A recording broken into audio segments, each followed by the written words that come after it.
In meditation, attention goes from gross to subtle. There are many ways to meditate, but one general principle is that of choosing an appropriate object of focus, the logical progression moving from the gross for beginners to the subtle with advancement. Start by giving attention to the feeling of where the body meets a surface, and in time, shift to watching the breathing, impersonally. Not I am breathing, but rather, there is breathing.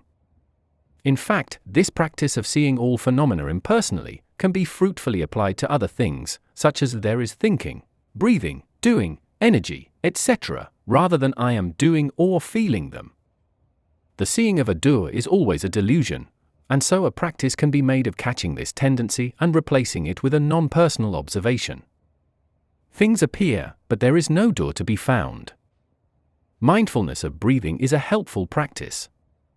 Useful objects of focus provide a stable home for attention that is aligned with the present and not the unstable mind. The breathing is the breathing, regardless of how thoughts and reality align. Your state is impacted by the placement of attention, and so having it on breathing protects your state from the mind's instability. Breathing can be made more mindful with a change. Consider breathing from your abdomen rather than chest. Let the abdomen expand on the inhale and contract on the exhale. When there is a stabilization in the observation of breathing, attention can be shifted from it to something more subtle, such as the sense of impersonal being in your center. There is awareness, and nothing held within its scope can legitimately claim to be its source, and yet we automatically and unconsciously believe we are the body and thoughts. The idea of a self arises from the midst of you, and so the surrender of attention back to that center takes the I thought out of the game. It is staying down in the spiritual heart, and without the I to win and lose the games of the mind, how can there be feelings about it? When there is no identification with a subject, there's no relating to mental objects, and in such there is a stillness that yields discovery. When thoughts appear during meditation, it's not a defeat but an opportunity. It's not a failure at all, so don't get negative feelings about not having an instantly quiet mind.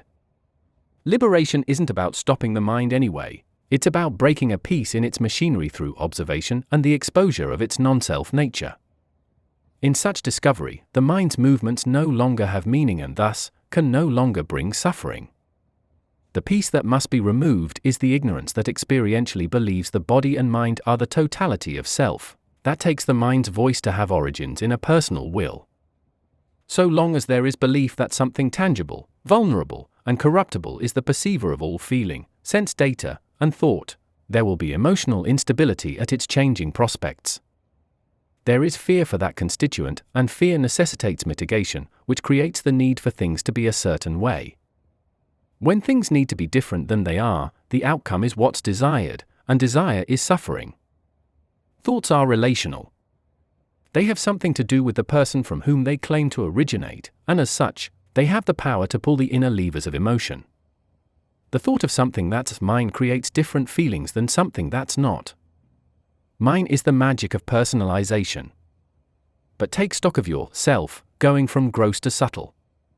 You are not the body, for what cell isn't ultimately replaced, and which cell can we remove that under you? Every cell can be observed by something that cannot itself be seen. If there is no seer to be seen, then there is only seeing. The same goes for the mind, which is thoughts. Is there a thinker or is there just thinking? All the impressions that make thoughts are circumstantial, rooted in events that predate the body, not of our choosing. They are not us. What if we just start subtracting those things that differentiate us from others until we come up with something that doesn't? None of those things are them or us, and so as relates to self, there are no divisions, no others, only pure awareness. Even if science can prove that our consciousness is some cloud of awareness generated by the energy body, the fact remains that one's view of it can have a profound, even miraculous, impact on their state of being. But there's no way to validate this beforehand. In time you may feel energies in the body that change according to thought and circumstance. If they appear while there's still significant body identification, there could be great discomfort. In surrender to the perfection of what is, these erratic movements of energy stabilize in the heart center. When the source of the I thought is felt as the spiritual heart in your midst, the I can stay there and dissolve. Attention can rest in this source, and in that stillness the energy is reflected in the mirror of the surrendered heart.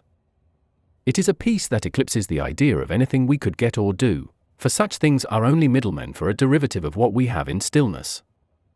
Excerpt from The Treasure That Seeking Hides.